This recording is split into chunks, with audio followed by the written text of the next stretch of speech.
ಯಾವುದೇ ಪ್ರಾಣಿಯ 3 ಬಯಕೆ ಪೂರ್ಣವಾದ ಮೇಲೆ ನಾನು ಮತ್ತೆ ಹುಟ್ಟುತ್ತೀನಿ, ಮತ್ತದೇ ಪ್ರಾಣಿಯ ವಾಕ್ಯದ ಗುಲಾಮನಾಗಿರುವುದಿಲ್ಲ. ಸರಿ, ಹಾಗಾದರೆ ನನ್ನ ಇನ್ನೊಂದು ಬಯಕೆ, ನೀವು ಗಾಳಿಯಲ್ಲಿ ಹಾರಿ ಎಲ್ಲಿ ಬೇಕಾದರೂ ಹೋಗಬಹುದು. ಅದಂಗಂದಿದ ತಕ್ಷಣ ಪಪ್ಪಾಯಿ ಗಾಳಿಯಲ್ಲಿ ಎಗರುತ್ತೆ. ನಿನಗೆ ತುಂಬ ತುಂಬ ಧನ್ಯವಾದ ನಿಟ್ಟು. ನಾನಿನ್ಮೇಲೆ ನಿನ್ನ ಜೊತೆನೇ ಇರ್ತೀನಿ. ಅವತ್ತಿಂದ ಅವರಿಬ್ರು ಜೊತೆಗೇನೆ ಜೀವಿಸ್ತಿದ್ರು.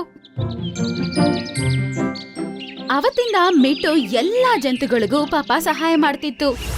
ಯಾವ್ಯಾವ ಜಂತು ಏನ್ ಸಹಾಯ ಕೇಳಿದ್ರು, ಯಾರ್ ಏನ್ ಬೇಕಂತ ಕೇಳಿದ್ರು ಇಲ್ಲ ಅಂತ ಸಹಾಯ ಮಾಡ್ತಿತ್ತು. ಈ ವಿಷಯ ಎಲ್ಲಾ ಜಂತುಗಳಿಗೆ ಗೊತ್ತಾಗತ್ತೆ. ಇದೇ ರೀತಿ ಆ ಬೆಕ್ಕುಗೂ ಕೂಡ ಈ ವಿಷಯ ಗೊತ್ತಾಗ್ಬಿಡುತ್ತೆ. ಈ ಬೆಕ್ಕು ನಿಜವಾಗ್ಲೂ ಏನ್ ನಡೀತಾ ಇದೆ ಅಂತ ತಿಳ್ಕೊಬೇಕನ್ಕೊಳ್ಳುತ್ತೆ. ಅದಕ್ಕೆ ಒಂದು ಐಡಿಯಾ ಹಾಕತ್ತೆ.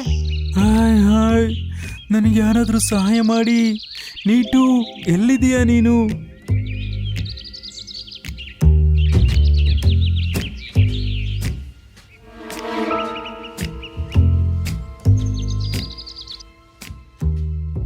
ಏನ್ ವಿಷಯ ಮಿಕ್ಕು? ನೀನು ಈ ರೀತಿ ಏನಕ್ಕೆ ಮಾಡ್ತಿದ್ಯಾ? ನೀಟು, ನನ್ನ ಎದೆಯಲ್ಲಿ ತುಂಬ ನೋವಾಗ್ತಿದೆ. ನೀನು ಈಗಲೇ ಕಪ್ಪು ಬೆಟ್ಟದ ಮೇಲೆ ಇರುವ ಹೂವನ್ನು ತರ್ತೀಯಾ? ಅದರಲ್ಲಿ ಎಲ್ಲ ನೋವನ್ನು ವಾಸಿಯಾಗಿಸುವ ಶಕ್ತಿ ಇದೆ. ಅದು ಪಾಪ ಕಷ್ಟಪಡೋದ್ ನೋಡಿ ಗಿಣಿಗೆ ತುಂಬಾನೇ ಪಾಪ ಅನ್ಸುತ್ತೆ.